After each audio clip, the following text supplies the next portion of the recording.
Kapal ang mukha, ingrato at wala kayong mararating. Sino magkakalang galing ang mga masasakit na saltang yan sa isang guro?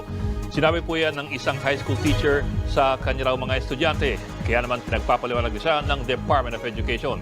Nasa frontline ng balitang yan si Faith Del Mundo. Ang kakapal ng mga mukha nyo! Di na nga kayo matalino eh. Sama pa ng ugali. Wala kayong mararating. Ingrato.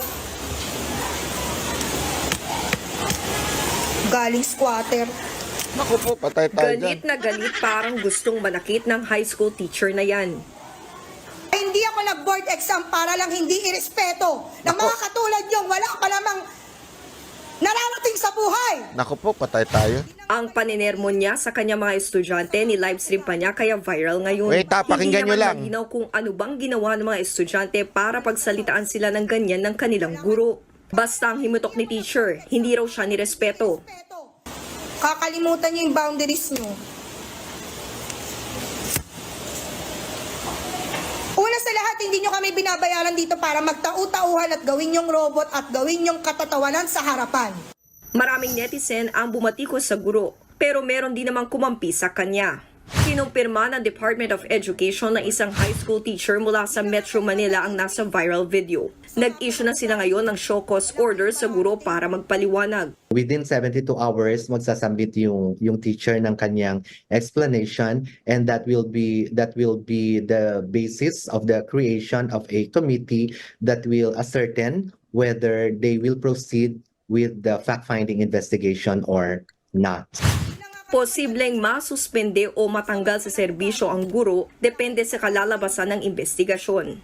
Sa Child Protection Policy ng DepEd, anumang gawain o salita na makakapagpababa sa dignidad ng isang bata ay kinokonsiderang child abuse.